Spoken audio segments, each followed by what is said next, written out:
മിശിഹായിൽ എൻ്റെ പ്രിയ സഹോദരി സഹോദരന്മാരെ, വിശുദ്ധ ഗ്രന്ഥത്തിലെ നോഹയെക്കുറിച്ചാണ് നമ്മൾ ഇന്ന് ചിന്തിക്കുകയും ധ്യാനിക്കുകയും ചെയ്യുക.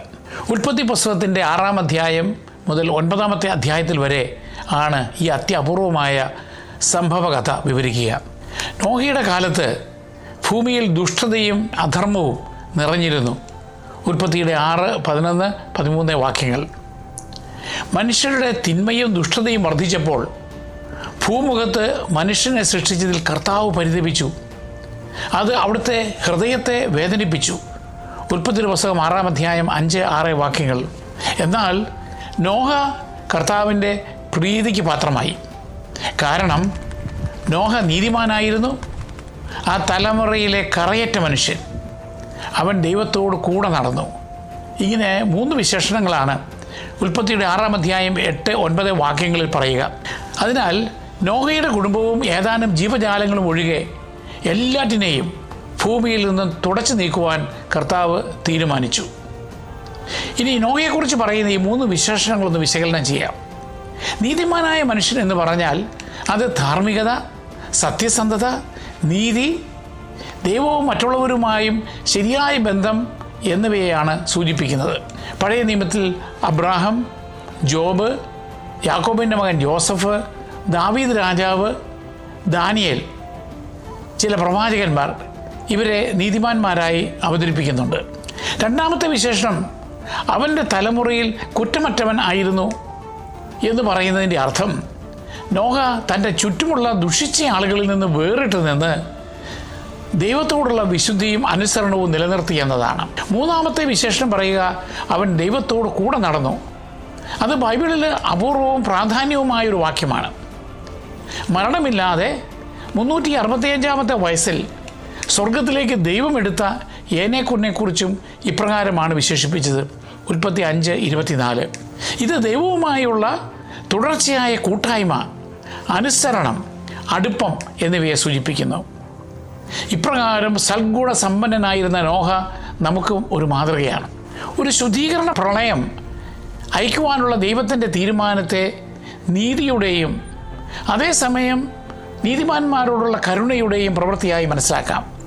വ്യാപകമായ തിന്മയോട് പ്രതികരിക്കുന്നതിലെ നീതിയും മനുഷ്യരാശിക്ക് ഒരു പുതിയ തുടക്കം നൽകുന്നതിനായി നോഹയുടെ കുടുംബത്തെ ഒഴിവാക്കുന്നതിലൂടെ ഉള്ള കരുണയുമാണ് ജലപ്രളയ വിവരണത്തിൽ നാം കാണുക. ഭൂമിയിലെ ജീവജാലങ്ങളോടൊപ്പം മനുഷ്യരാശിയെ നശിപ്പിക്കുവാനുള്ള തൻ്റെ പദ്ധതി ദൈവം നോഹയോട് നേരിട്ട് വെളിപ്പെടുത്തുന്നു. ഉൽപ്പത്തി 6:13. ദൈവം മോശയോട് കൽപ്പിച്ചു, ഗോഫേർ മരം കൊണ്ട് നീ ഒരു പെട്ടകമുണ്ടാക്കുക, അതിൽ മുറികൾ തിരിക്കുക, അതിൻ്റെ അകത്തും പുറത്തും കീൽ തേക്കണം. ഉൽപ്പത്തി 6:14. ഗോഫർ മരം എന്നത് പെട്ടകവുമായി ബന്ധപ്പെട്ട് മാത്രം പരാമർശിക്കപ്പെടുന്ന ഒരു അജ്ഞാത മരമാണ്. പുരാതന കാലത്ത് കപ്പൽ നിർമ്മാണത്തിനായി വ്യാപകമായി ഉപയോഗിച്ചിരുന്ന സൈപ്രസ് മരമായിരിക്കാം ഇത് എന്ന് കണക്കാക്കുന്നു. നിർമ്മിക്കപ്പെട്ട പേടകത്തിൻ്റെ അളവുകളും സവിശേഷതകളും കർത്താവ് തന്നെ വ്യക്തമാക്കി. പെട്ടകത്തിൻ്റെ നീളം 300 മുഴം, വീതി 50 മുഴം, ഉയരം 30 മുഴം. ഉൽപ്പത്തി 6:15. മുഴം എന്നാൽ കൈത്തണ്ട എന്നാണ് അർത്ഥം. കൈമുട്ടിൽ നിന്ന് നടുവിരലിൻ്റെ അറ്റം വരെയുള്ള ഏകദേശം 18 ഇഞ്ച് അല്ലെങ്കിൽ അരയടി നീളമാണതിന്. ഇപ്പോൾ നോഹയുടെ പെട്ടകത്തിൻ്റെ അളവുകൾ ഏകദേശം 440 അടി നീളവും 73 അടി വീതിയും 44 അടി ഉയരവുമായിരുന്നു. അങ്ങനെ അത് വലിയ ദീർഘാകൃതിയിൽ ഒരു 3 നില കെട്ടിടം പോലുള്ള ബോട്ടായിരുന്നു. വെളിച്ചവും വായുവും അകത്ത് കടക്കുവാൻ വേണ്ടി പെട്ടകത്തിൻ്റെ മുകളിൽ എല്ലാ വശങ്ങളിലും തുറന്ന സ്ഥലമുണ്ടായിരുന്നു. പെട്ടകത്തിന് തുറക്കാനും അടയ്ക്കാനും കഴിയുന്ന ജനാലയും ഉണ്ടായിരുന്നു. നോഹയുടെ കുടുംബത്തെ മാത്രമല്ല, എല്ലാത്തരം ജീവജാലങ്ങളുടെ ജോഡികളെയും അവയ്ക്കെല്ലാം വേണ്ട വിഭവങ്ങളെയും അതിൽ സംഭരിച്ചു. നോഹയുടെ 8 പേരടങ്ങുന്ന കുടുംബത്തെ മാത്രമേ പെട്ടകത്തിൽ പ്രവേശിക്കുവാൻ ദൈവം അനുവദിച്ചുള്ളൂ. അവർ നോഹയും ഭാര്യയും അവരുടെ പുത്രന്മാരായ ഷേമും ഹാമും യാഫത്തും അവരുടെ ഭാര്യമാരുമായിരുന്നു. നോഹയുടെ 3 പുത്രന്മാരുടെയും ഭാര്യമാരുടെ പേരുകൾ ബൈബിളിൽ വെളിപ്പെടുത്തിയിട്ടില്ല. ഈ ജോലിയുടെ ബൃഹത്തായ ക്ലേശവും മറ്റുള്ളവരിൽ നിന്ന് നേരിട്ട പരിഹാസവും ഉണ്ടായിരുന്നിട്ടും നോഹ ദൈവത്തെ അനുസരിച്ചു. ഉൽപ്പത്തി 6:22 പറയുന്നു, ദൈവം കൽപ്പിച്ചതുപോലെ തന്നെ നോഹ പ്രവർത്തിച്ചു. ചില പാരമ്പര്യങ്ങൾ അനുസരിച്ച് നോഹ ഈ ദൗത്യം പൂർത്തിയാക്കുവാൻ ഏകദേശം 100 വർഷമെടുത്തു. വെള്ളപ്പൊക്കത്തിൻ്റെ സൂചന ഇല്ലാത്തപ്പോൾ ദൈവത്തിലുള്ള അന്ധവിശ്വാസത്തിലൂടെ മാത്രമേ ഒരുവന് അത് ചെയ്യുവാൻ കഴിയൂ. നോഹയുടെ സമകാലികരുടെ വീക്ഷണത്തിൽ അതൊരു വിഡിതമായിരുന്നു. എബ്രായർക്കുള്ള ലേഖനം 11:7 സാക്ഷ്യപ്പെടുത്തുന്നത് പോലെ വിശ്വാസം മൂലമാണ് നോഹ അന്നുവരെ കാണപ്പെടാതിരുന്നവയെപ്പറ്റി ദൈവം മുന്നറിയിപ്പ് കൊടുത്തപ്പോൾ തൻ്റെ കുടുംബത്തിൻ്റെ രക്ഷയ്ക്ക് വേണ്ടി ഭയഭക്തിയോടെ പെട്ടകം നിർമ്മിച്ചത്. അങ്ങനെ നോഹ വിശ്വാസത്തിനും അനുസരണത്തിനും മികച്ച മാതൃകയായി. പെട്ടകത്തിൻ്റെ നിർമ്മാണം പൂർത്തിയായ ശേഷം തൻ്റെ കുടുംബത്തോടൊപ്പം 7 ജോഡി ശുദ്ധിയുള്ള മൃഗങ്ങളോടും കൂടെ 1 ജോഡി അശുദ്ധ മൃഗങ്ങളോടും കൂടി അതിൽ പ്രവേശിക്കുവാൻ കർത്താവ് നോഹയോട് നിർദ്ദേശിച്ചു. ഉൽപ്പത്തി 7:3. ദൈവം ഇങ്ങനെ പറഞ്ഞു, ഇനി മുതൽ 7 ദിവസം ഞാൻ ഭൂമിയിൽ 40 രാവും 40 പകലും മഴ പെയ്യിക്കും. അങ്ങനെ ഞാൻ സൃഷ്ടിച്ച എല്ലാ ജീവജാലങ്ങളെയും ഭൂമിയുടെ മുഖത്ത് നിന്ന് ഞാൻ തുടച്ചു നീക്കും. ബൈബിൾ സംഖ്യാശാസ്ത്രം അനുസരിച്ച് സംഖ്യകൾക്ക് പ്രതീകാത്മകമായ അർത്ഥങ്ങളുണ്ട്. 7 എന്ന സംഖ്യ ദൈവിക പൂർണ്ണതയുടെയും ഉടമ്പടിയുടെയും പ്രതീകമാണ്. ഉൽപ്പത്തി 1-2 അധ്യായങ്ങളിൽ സൃഷ്ടിയുടെ 7 ദിവസങ്ങളിൽ വേരൂന്നിയ സംഖ്യയാണ് 7. ദൈവിക പദ്ധതിയുടെ പൂർണ്ണതയെ അത് സൂചിപ്പിക്കുന്നു. നോഹയുടെ കഥയിൽ 7 പ്രാധാന്യം നൽകുന്നത് പ്രളയത്തിന് ശേഷം നോഹയുമായുള്ള ഉടമ്പടിയെയും പ്രപഞ്ച സൃഷ്ടിയുടെ നവീകരണത്തെയും സൂചിപ്പിക്കുന്നു. നോഹയെ 2ാമത്തെ ആദാമായി ദൈവം മാറ്റി.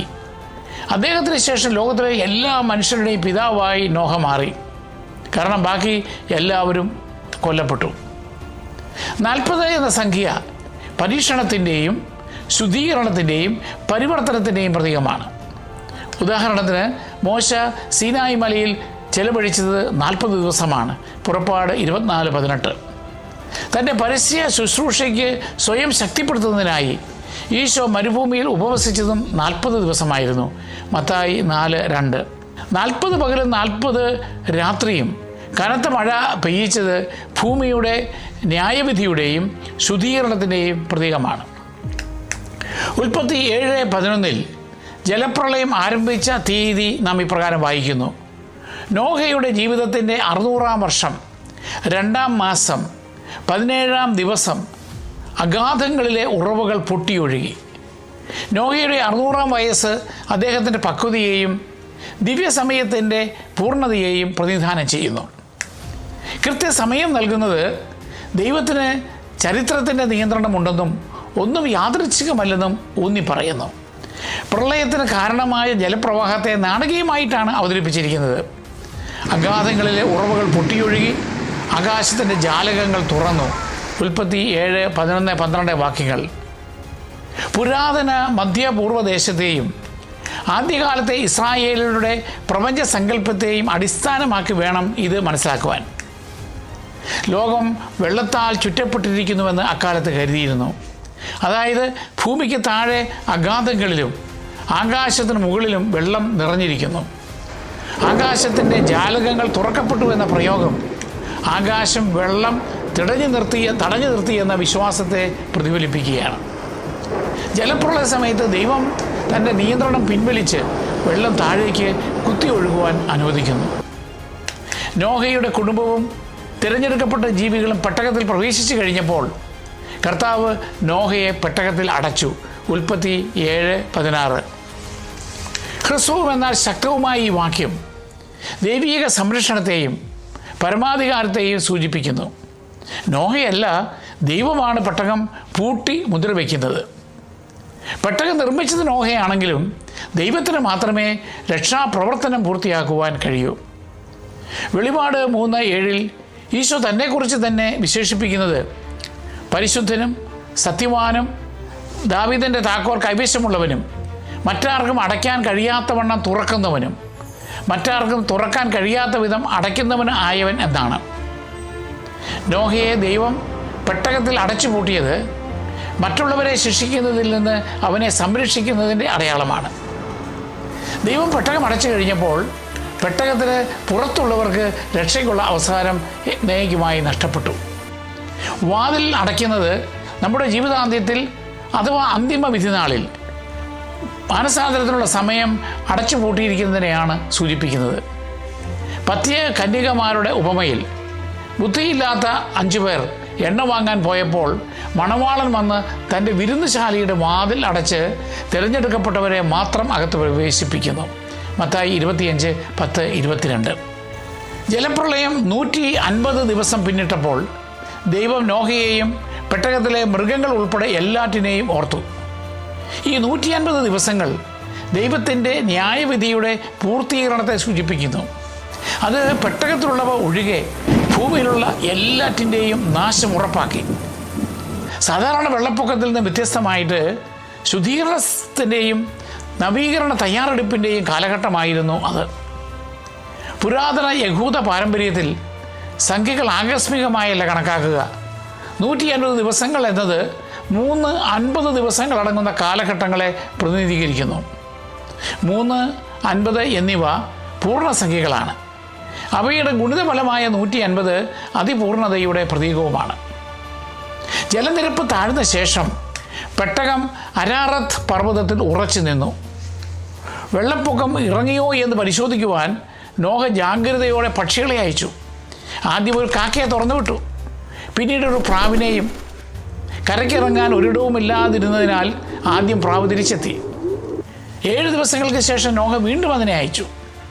പുതുജീവൻ ഉടലെടുക്കുന്നതിൻ്റെ അടയാളമായി കൊക്കിൽ ഒരു പുതിയ ഒലിവിലയുമായി ആ പ്രാവ് മടങ്ങി. 3ാമത്തെ വിക്ഷേപത്തിന് ശേഷം പ്രാവ് തിരിച്ചെത്തിയില്ല. ഭൂമി വാസയോഗ്യമാകുമെന്ന് നോഹയ്ക്ക് അപ്പോൾ മനസ്സിലായി. മാസങ്ങൾ ദീർഘിച്ച പെട്ടകത്തിലെ വാസത്തിന് ശേഷം ദൈവം നോഹയോട് പെട്ടകത്തിൽ നിന്ന് പുറത്തേക്ക് കടക്കാൻ ആവശ്യപ്പെട്ടു. പാപങ്ങളിൽ നിന്ന് വിമുക്തമായ നവീകരിച്ച ലോകത്തിലേക്ക് പുനഃപ്രവേശിച്ച് ഒരു പുതു തുടക്കത്തിനുള്ള ആഹ്വാനമായിരുന്നു അത്. നോഹ എത്ര കാലം പെട്ടകത്തിലുണ്ടായിരുന്നു എന്നത് പ്രസക്തമായൊരു ചോദ്യമാണ്. പെട്ടകവാസത്തിൻ്റെ ആരംഭം നോഹയുടെ 600ാമത്തെ വയസ്സിൽ 2ാം മാസം 17ാം ദിവസമായിരുന്നെങ്കിൽ നോഹ പെട്ടകത്തിൽ നിന്നും ഇറങ്ങിയതാകട്ടെ അദ്ദേഹത്തിൻ്റെ 601ാം വർഷത്തിൽ 2ാം മാസത്തിൻ്റെ 27ാം ദിവസമായിരുന്നു. പഴയകാല ലൂണാർ കലണ്ടർ പ്രകാരം അത് 1 വർഷവും 10 ദിവസവുമായിരുന്നു. അങ്ങനെ പെട്ടകത്തിൽ 1 വർഷം കഴിഞ്ഞത് ഒരു ആരാധനാക്രമ വർഷത്തെ സൂചിപ്പിക്കുകയാണ്. അത് ന്യായവിധിയിൽ നിന്ന് പുനർജന്മത്തിലേക്കുള്ള ഒരു വിശുദ്ധ യാത്രയുടെ പൂർണ്ണഘട്ടമായിരുന്നു. പെട്ടകത്തിൽ നിന്ന് പുറത്തു വന്നപ്പോൾ നോഹ ആദ്യം ചെയ്തത് ദൈവത്തിന് ബലിയർപ്പിക്കുകയായിരുന്നു. നോഹ അർപ്പിച്ച യാഗബലിയുടെ സുഗന്ധം കർത്താവ് ആസ്വദിച്ചത് ദൈവം അത് യഥാർത്ഥ ആരാധനയായി സ്വീകരിച്ചുവെന്ന് സൂചിപ്പിക്കുന്നു. പുതിയ നിയമത്തിലെ കുർബാനയുടെ അല്ലെങ്കിൽ യൂക്രിസ്റ്റിക് ബലിവേദി ഉൾപ്പെടെ പിൽക്കാല ബലിപീഠങ്ങളുടെ ഒരു മുന്നോടിയായി നോഹയുടെ ബലിപീഠത്തെ കാണാം. യൂക്രിസ്റ്റിയ എന്നാൽ നന്ദി പ്രകടനവും ഉടമ്പടി പുതുക്കലും എന്നതാണ്. നോഹയെ ഒരു പുതിയ ആദാമായി അവതരിപ്പിക്കുന്നുണ്ട്. പ്രളയത്തിന് ശേഷം ദൈവം ഭൂമിയെ അനുഗ്രഹിച്ചു. ഉൽപ്പത്തി 8:22. ആദാം പാപം ചെയ്യുന്നതിന് മുൻപ് ലഭിച്ചതിന് സമാനമായ കൽപ്പനകളും പദവികളും ദൈവം നോഹയ്ക്ക് നൽകി. ഉൽപ്പത്തി 9:1 നാം വായിക്കുന്നു, ദൈവം നോഹയെയും അവൻ്റെ പുത്രന്മാരെയും അനുഗ്രഹിച്ച് അവരോട് പറഞ്ഞു, സന്താനപുഷ്ടിയുള്ളവരായി പെരുകി ഭൂമിയെ നിറയ്ക്കുക. ഭൂമിയിലെ എല്ലാ ജീവജാലങ്ങളുടെയും മേൽ അവൻ അവർക്ക് അധികാരം നൽകി. ഉൽപ്പത്തി 9:2. രക്തം ഒഴിവാക്കി മൃഗങ്ങളുടെ മാംസം ഭക്ഷിക്കുവാൻ അവൻ അവരെ അനുവദിച്ചു. സഹമനുഷ്യരുടെ രക്തം ചൊരിയുന്നതിൽ നിന്ന് അവൻ അവരെ കർശനമായി വിലക്കി. നോഹയുമായും അവൻ്റെ പിൻഗാമികളുമായും പെട്ടകത്തിൽ നിന്ന് പുറത്തു വന്ന എല്ലാ ജീവജാലങ്ങളുമായും ദൈവം ഒരു ഉടമ്പടി സ്ഥാപിച്ചു.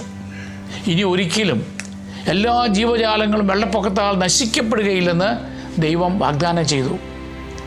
താനും ഭൂമിയും തമ്മിലുള്ള ഉടമ്പടിയുടെ അടയാളമായി ദൈവം തൻ്റെ മഴവില്ല് മേഘങ്ങളിൽ സ്ഥാപിച്ചു.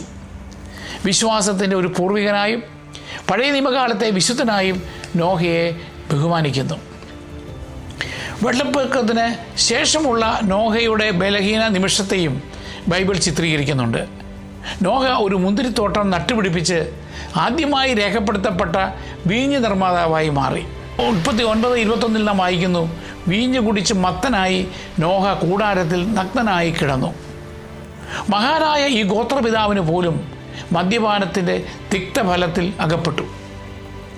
അമിതമായി മദ്യപിക്കുന്നതിൻ്റെ അപകടത്തെയും നോഹയുടെ മകനായ ഹാമിൻ്റെ പ്രവൃത്തിയെ അടിസ്ഥാനമാക്കി മാതാപിതാക്കളെ ബഹുമാനിക്കേണ്ടതിൻ്റെ ആവശ്യകതയെയും കുറിച്ചുള്ള ഒരു ധാർമ്മിക പാഠമായിട്ടാണ് ബൈബിൾ ഇതിനെ അവതരിപ്പിക്കുന്നത്.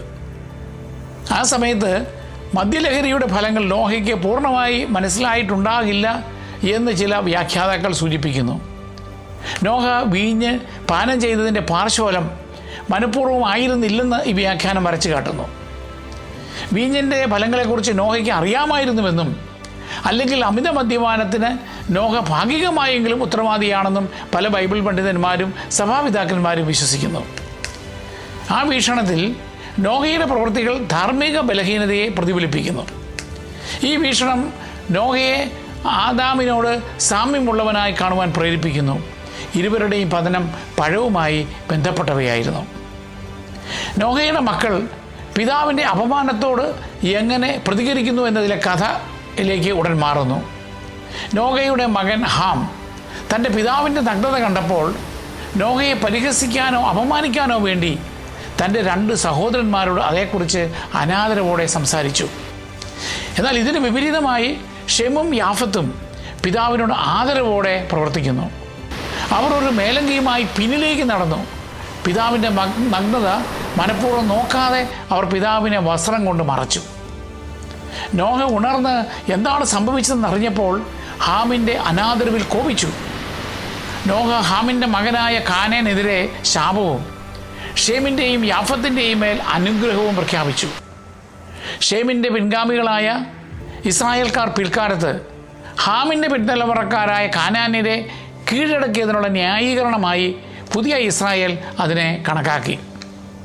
സ്വന്തം മാതാപിതാക്കളെയോ മുതിർന്നവരെയോ അനാദരവും പരിഹാസവും പ്രകടിപ്പിക്കുന്നതിനെതിരെയുള്ള ധാർമ്മിക മുന്നറിയിപ്പാണ് ഇത്. പാപത്തിന് കുടുംബങ്ങൾക്കും രാഷ്ട്രങ്ങൾക്കും തലമുറകളോളം പ്രത്യാഘാതങ്ങൾ ഉണ്ടാകുമെന്നതിൻ്റെ ഓർമ്മപ്പെടുത്തലായി ഇതിനെ കാണാം. നോഹയുടെ 3 പുത്രന്മാരായ ഷെം, ഹാം, യാഫത്ത് എന്നിവർ ജലപ്രളയാനന്തരം ലോകത്തെ വീണ്ടും ജനവാസമുള്ളവരാക്കി. അവരുടെ പിൻഗാമികളെ ഉൽപ്പത്തി 10-ാം അധ്യായത്തിലെ രാജ്യങ്ങളുടെ പട്ടികയിൽ രേഖപ്പെടുത്തിയിട്ടുണ്ട്. നോഹയുടെ ജീവിതത്തിൽ നിന്ന് നമുക്ക് ചില പാഠങ്ങൾ ഉണ്ട്. ഒന്ന്, ദൈവത്തിൻ്റെ നീതിയും കരുണയും ഒരുമിക്കുന്നു. അവൻ ഭൂമിയെ ശുദ്ധീകരിക്കുന്നത് നശിപ്പിക്കുവാനല്ല, മറിച്ച് പുനരാരംഭിക്കുവാനാണ്. സ്നാനജലത്താൽ നാം രക്ഷിക്കപ്പെടുകയും വിശ്വാസയാത്രയിൽ സംരക്ഷിക്കപ്പെടുകയും ചെയ്യുന്ന സഭയാകുന്ന പെട്ടകത്തിൽ പ്രവേശിക്കുവാൻ ദൈവം നമ്മെ ക്ഷണിക്കുന്നു. മറ്റൊന്ന്, നോഹയുടെ ജീവിതം വിശ്വാസത്തെയും ധാർമ്മികതയെയും കുറിച്ചുള്ള ശാശ്വതമായ പാഠങ്ങൾ നൽകുന്നുണ്ട്. ഒന്ന്, ദൈവത്തോടുള്ള അചഞ്ചലമായ അനുസരണം. പെട്ടകം പണിയാനുള്ള ദൈവത്തിൻ്റെ കൽപ്പന നോഹ സസൂക്ഷ്മം അനുസരിച്ചു. അതിൽ അസംബന്ധമായി അവൻ കണക്കാക്കിയില്ല. ആ അനുസരണം അവനെയും അവൻ്റെ കുടുംബത്തെയും സൃഷ്ടിജാലങ്ങളെയും രക്ഷിച്ചു. നമ്മുടെ അനുസരണം നമ്മെയും നമ്മുടെ ചുറ്റുമുള്ളവരെയും രക്ഷിക്കും. രണ്ടാമത്, പ്രതികൂല സാഹചര്യങ്ങളിൽ നാം വിശ്വാസം നിലനിർത്തണം. വെള്ളപ്പൊക്കത്തിൻ്റെ ഒരു ലക്ഷണവും കണ്ടില്ലെങ്കിലും ദൈവത്തിൻ്റെ വാഗ്ദാനത്തിൽ ഉറച്ചു നിന്നുകൊണ്ട് നോഹ വർഷങ്ങളോളം പെട്ടക നിർമ്മാണത്തിന് കഠിനാധ്വാനം ചെയ്തു. അക്കാലത്ത് സമകാലീനരായ ആളുകളുടെ പരിഹാസം നോഹയ്ക്ക് നേരിട്ടിരിക്കാം. എങ്കിലും അവൻ വിശ്വാസത്തിൽ ഉറച്ചു നിന്നു. നമ്മുടെ വിശ്വാസം ഉയർത്തിപ്പിടിക്കുവാൻ സമാനമായ സഹിഷ്ണുത നമുക്കും ആവശ്യമാണ്. മൂന്നാമത്, കുടുംബ സംരക്ഷണം. നോഹയുടെ അനുസരണയുള്ള വിശ്വാസം അദ്ദേഹത്തിന് മാത്രമല്ല ഗുണം ചെയ്തത്, അത് അക്ഷരാർത്ഥത്തിൽ അദ്ദേഹത്തിൻ്റെ കുടുംബത്തെയും രക്ഷിച്ചു. നോഹയുടെ നിർദ്ദേശങ്ങളും മാതൃകയും പോലെ കുട്ടികളെ സഭയുടെ പെട്ടകത്തിലേക്ക് നയിക്കുവാൻ മാതാപിതാക്കളെ അത് അനുസ്മരിപ്പിക്കുന്നു. നാലാമത്, കുടുംബ ഐക്യദാർഢ്യവും സഹകരണവും. നോഹയുടെ പുത്രന്മാർ പെട്ടകം പണിയുവാനും പരിപാലിക്കുവാനും അവനെ സഹായിച്ചു. അതിനാൽ അവർ ഒരുമിച്ച് വെള്ളപ്പൊക്കത്തെ അതിജീവിച്ചു. 5, നോഹയുടെ ദൗർഭാഗ്യകരമായ മദ്യപാന സംഭവവും പുത്രന്മാരുടെ വ്യത്യസ്ത പ്രതികരണങ്ങളും മാതാപിതാക്കളെയും മുതിർന്നവരെയും ബഹുമാനിക്കേണ്ടതിൻ്റെ പ്രാധാന്യം നമ്മെ പഠിപ്പിക്കുന്നു. മാതാപിതാക്കളുടെ ദുർബലതയെ പരിഹസിക്കുന്നത് ഗുരുതരമായ പരാജയമായാണ് ഹാമിൻ്റെ മോശമായ പെരുമാറ്റങ്ങളും പിൽക്കാല അനുഭവങ്ങളും നമുക്ക് മുന്നറിയിപ്പ് നൽകുന്നത്. ഷേമിൻ്റെയും യാഫത്തിൻ്റെയും പിതൃഭക്തി നമ്മുടെ മാതാപിതാക്കൾക്ക് നാം നൽകേണ്ട ആദരവിനെ ചൂണ്ടിക്കാണിക്കുന്നു.